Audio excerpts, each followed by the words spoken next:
Syazwan Sahal.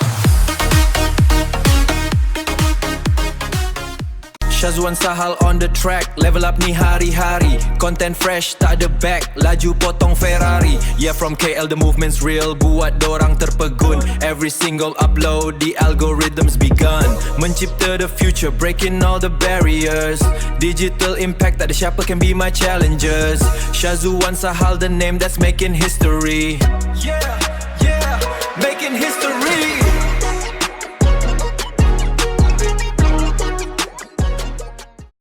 Hello, Assalamualaikum semua. Okay, ini saya nak terbangkan drone saya. Okay, disebabkan dekat sana memang tengah, kita nampak lah matahari tengah nak terbenam kan. So inilah waktu sesuai untuk kita terbangkan drone kita. In para, the pulse is a rhythmic heartbeat, connecting the wisdom to life on the street. They see the upload, they don't see the study. Keeping in the vision when everything's muddy. From the shelf to the stage, turn the lights on. Breaking every border, watch the algorithm run. The future isn't coming yet, we already begun. Shower from the page. Okay, depan ni adalah drone saya, Mini 2 SE. Dia memang ringan. Dia berat dia dalam 249 gram je. Kat situ dia tulis. Dia memang ringan. So kalau untuk drone ni dia memang tak sesuai untuk terbang bila keadaan cuaca atau angin kuat ke hujan paling tak sesuai. So korang make sure jangan terbangkan drone dalam hujan sebab bahaya. Sebabnya apa, tak dapat satellite dapat detect. So bila satellite dapat detect, dia akan terbang secara melulu. So dia panik kan. Dia pun macam manusia, dia boleh panik. Okay, so inilah rupa dia. Ringan je, sangat-sangat ringan. Saya akan pasang dia punya remote dia.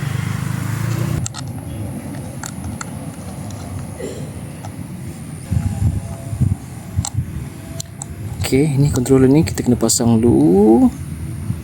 Okay, lepas ni kita akan letak handphone kita dekat atas ni, baru kita on. Okay, dah on. Okay, drone ni saya belum masukkan bateri lagi. Bateri dia saya ada 4 kan. Bateri saya ada 4. So ni bateri dia.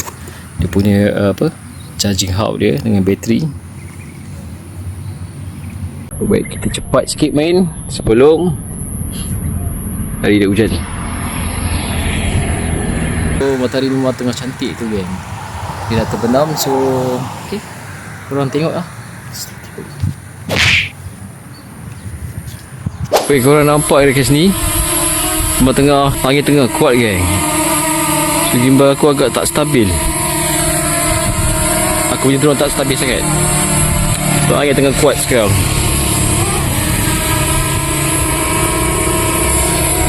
So tengok apa yang dia nampak.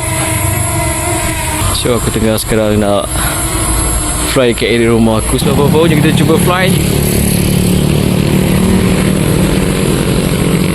Bismillahirrahmanirrahim. Take off.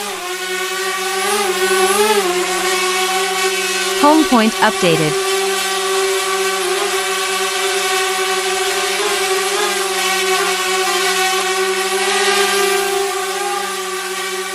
This is air traffic control. You're cleared for takeoff. Flight attendants, prepare for takeoff, please.